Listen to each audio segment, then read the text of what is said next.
ವೇದಗಳು ಹಿಂದೂ ಧರ್ಮದ ಪವಿತ್ರ ಗ್ರಂಥಗಳು ಮತ್ತು ಭಾರತೀಯ ಸಂಸ್ಕೃತಿಯ ಬೆಳವಣಿಗೆಗೆ ಮುಖ್ಯ ಆಧಾರಗಳಾಗಿವೆ.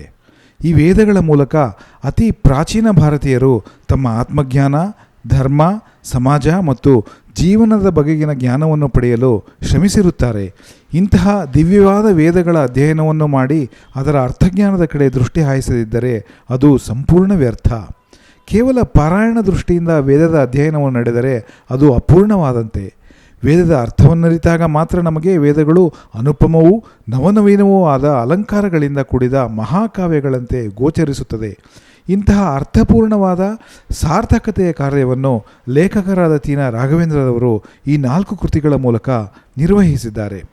ಋಗ್ವೇದ ಅತ್ಯಂತ ಪ್ರಾಚೀನವಾದ ವೇದವಿದು. ಅಗ್ನಿ, ಇಂದ್ರ, ವರುಣ, ಸೋಮ ಮೊದಲಾದ ವಿವಿಧ ದೇವತೆಗಳಿಗೆ ಸಮರ್ಪಿತ ಹಿನ್ನೆಲೆ ಮತ್ತು ಮಂತ್ರಗಳನ್ನು ಇದು ಒಳಗೊಂಡಿದೆ. ಋತ ಅಥವಾ ಕಾಸ್ಮಿಕ್ ಆರ್ಡರ್ ಮತ್ತು ಯಜ್ಞಗಳ ಪ್ರಾಮುಖ್ಯತೆಯನ್ನು ಈ ವೇದ ಒಳಗೊಂಡಿದೆ. ಯಜುರ್ವೇದವು ಯಜ್ಞಗಳ ಪೂಜಾಕ್ರಮದಲ್ಲಿ ಉಪಯೋಗಿಸುವಂತಹ ಮಂತ್ರಗಳ ರೂಪದಲ್ಲಿರುವುದು. ಇದು ಶುಕ್ಲ ಮತ್ತು ಕೃಷ್ಣ ಯಜುರ್ವೇದ ಎಂಬ 2 ಪ್ರಧಾನ ಶಾಖೆಗಳನ್ನು ಒಳಗೊಂಡಿದೆ. ಇದು ಯಜ್ಞಗಳ ನಿಖರವಾದ ನಡವಳಿಕೆ ಮತ್ತು ಭಕ್ತಿಯನ್ನು ಮುಖ್ಯವಾಗಿ ಗಮನಿಸುತ್ತದೆ.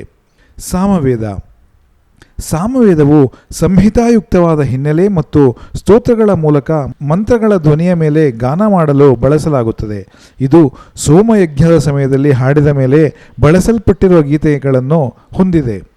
ಅಥರ್ವಣ ವೇದ ಇತರ ವೇದಗಳಂತೆ ಇದು ಹಿನ್ನೆಲೆ, ಮಂತ್ರಗಳು ಮತ್ತು ಮಂತ್ರಗಳ ರೂಪದಲ್ಲಿ ಮಾಡಲಾದ ರಚನೆಗಳನ್ನು ಒಳಗೊಂಡಿದೆ. ರೋಗ ನಿವಾರಣೆ, ಮಾಯಾ, ಜ್ಯೋತಿಷ್ಯ, ದೈನಂದಿನ ಧರ್ಮಗಳ ಬಗ್ಗೆ ಇದು ಚರ್ಚಿಸುತ್ತದೆ. ಇದು ಪ್ರಾಚೀನ ಭಾರತೀಯ ಸಮಾಜದ ಆಧ್ಯಾತ್ಮಿಕ ಮತ್ತು ವ್ಯಾವಹಾರಿಕ ಕುರಿತಾದ ಪ್ರಶ್ನೆಗಳನ್ನು ಬಣ್ಣಿಸುತ್ತದೆ. ಬೆಂಗಳೂರಿನ ಪ್ರಕೃತಿ ಪ್ರಕಾಶನದಿಂದ ಅಂದವಾಗಿ ಮುದ್ರಿಸಲ್ಪಟ್ಟಿರುವ ಈ 4 ವೇದಗಳ ಬೆಲೆ 1799 ರೂಪಾಯಿಗಳು.